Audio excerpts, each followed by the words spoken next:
వస్తే బీఆర్ఎస్ అనే బీజేపీ అయినా రావచ్చు సార్. ఇప్పుడున్న పార్టీలు మీకు ఎట్లా అన్యాయం చేస్తున్నాయి? అన్యాయం అయితే ఎప్పుడో అయిపోయింది. నేను ఆటో డ్రైవర్ని. గత 50 సంవత్సరాలకి వెళ్ళి ఉన్నాయి ఆటోలు హైదరాబాద్లో. 50-60 ఏళ్ళకి వెళ్ళి ఏ ముఖ్యమంత్రి చేయలే పని. అతను బస్సు ఫ్రీ పెట్టి ఎంతోమంది 5 లక్షల ఆటో డ్రైవర్లని ఆగం చేసిపోయింది. ఇలా చాలా బిజినెస్ చాలా తగ్గి ఓలా, ఊబర్, ఓలా బైకులు చదువుకునే పిల్లలు కూడా ఓలా బైకులు నడుపుతుర్రు. మంచి ఉద్యోగాలు చేయాలి, ఎన్నో కంపెనీలు చేయాలి, కానీ ఓలా బైకులు నడపడమేంది? 100 రూపాయల కూలికి పోతుర్రు. బస్సు ఫ్రీ పెడితే అవి కూడా నోట్లో మనం వచ్చిండు ఈ గవర్నమెంట్. ఓలా బైకులు నడిపే వాళ్ళకు కూడా కష్టమైంది. ఎంపీ ఎలక్షన్స్లో మీరు అనుకున్న పార్టీలు వస్తే మీకు న్యాయం జరిగింది అనుకుంటున్నారు? న్యాయం అంటే ఇంతకుముందు ప్రభుత్వాలు న్యాయం చేసినాయి. ప్రభుత్వంగా బిజినెస్ నడిచింది హైదరాబాద్లో. ఈసారి ఈ హైదరాబాద్ 2 నెలలకు వెళ్ళి మేమైతే అన్నం తింటలేం, ఏడుపో వస్తుంది. మాకు స్కూల్ ఫీజులు, మా అమ్మాయి బీటెక్ ఫస్ట్ ఇయర్, అమ్మాయి ఫీజు కట్టలేని పరిస్థితి వచ్చింది మాది. ట్యూషన్ ఫీజులు కట్టలేక current bill, cable bill, phone bill, నల్ల బిల్లు. మా ఇంట్లో 4 ఫోన్లు ఉన్నాయి, 4 ఫోన్లు కట్టాలి, బిల్లు వేసుకోవాలి, కరెంటు బిల్లు కట్టాలి, కరెంటు బిల్లు కట్టుకోవాలి, కేబుల్ బిల్లు కట్టుకోవాలి, ట్యూషన్ ఫీజు కట్టుకోవాలి. మా పరిస్థితి ఎవరు చెప్పుకోవాలి? ఏడుపు వస్తుంది. వచ్చేది 200. గత ప్రభుత్వంలో ఉన్నప్పుడు మాకు 600, 700, 1000 రూపాయలు కూడా చేసినాం. దసరా మూమెంట్లో సీజన్లో 1000 రూపాయలు చేసేది. ఇప్పుడు 200 కూడా చేయట్లేదండి. ఆ ఓలా వాళ్ళు కూడా రేట్ తగ్గించిండు. వాళ్ళు కూడా 200 రూపాయలకి 100 రూపాయలు పోయేది 50 రూపాయలకి వెళ్తుండు ఓలా వాడు. వాళ్ళ కంపెనీ రన్ చేయడానికి ఆటో డ్రైవర్ అని 50 రూపాయలు తీసుకెళ్తుండు. మళ్ళీ రోడ్డు మీద ఫుల్ ట్రాఫిక్. ఆ ట్రాఫిక్లో తనలాడుకుంటా కంపెనీలతో పాటు ఈ ప్రభుత్వాలు కూడా చాలా అన్యాయం చేశాయి. టైఅప్ అయినాయి, కంపెనీలకు టైఅప్ అయినాయి.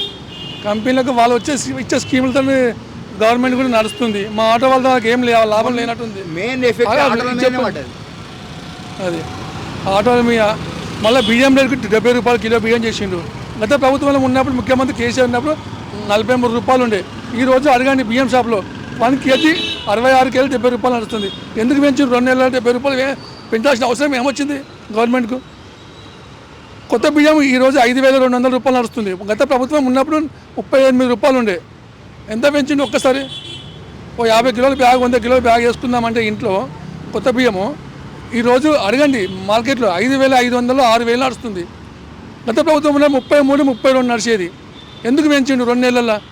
కేవలం 2 నెలలనే బియ్యం పెంచాల్సిన అవసరం ఏమొచ్చింది? రైస్ మిల్లకు వాళ్ళకు నువ్వు టైఅప్ అయినావా?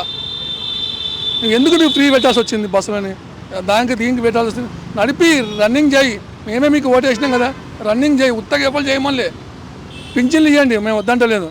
ఉత్తగా ఆటో వాళ్ళు 1000 రూపాయలు సంపాదించే వాళ్ళు, 10,000 సంపాదించే వాళ్ళు కూడా బస్సు ఫ్రీ ఇవన్నీ ఎవరు చెప్పారు మీకు? మళ్ళీ 5,000 చేస్తుంది పింఛను, అవన్నీ చేస్తుంది. ఏంది ఎక్కడి నుంచి తెస్తాం ఫ్రీగా? నేను అదే అంటున్నా, దయచేసి ఇవ్వండి. 60 ఏళ్ళ వాళ్ళకి పింఛన్లు ఇవ్వండి. బియ్యం కూడా పెంచిండు, ఏం లాభం? కడుపు నిండా. ఇంకా వచ్చే జూన్లో స్కూల్ ఫీజులు ఎంత పెంచుతాడో, టీచర్లకు, వాళ్ళకి, వీళ్ళకు, స్కూళ్ళకు టైఅప్ ఎంత అవుతాడో మాకు అదే భయం అవుతుంది. మాకు అంటే ఏది పెంచినా ఇది సామాన్యుడిపై పడే భారం అంటారు. సామాన్యుడి మీనే, ఉద్యోగస్తుల మీనే, బిజినెస్ దారులకు కూడా వ్యాపారాలు లేవు. వచ్చి పబ్లిక్ మీద పడుతుంది. తను మాత్రం ఆనందంగా ఉండాలి. ఓకే, సికింద్రాబాద్ నియోజకవర్గంలో పార్లమెంట్ ఎలక్షన్స్లలో ఏ పార్టీ వస్తే మీకు న్యాయం జరిగిద్ది అనుకుంటున్నారు? న్యాయం అంటే సార్, ప్రస్తుతంగా అయితే ఇది సికింద్రాబాద్ అన్ని కులాస్తులు, అన్ని స్టేట్లు అన్నీ ఇన్నే ఉన్నాయి.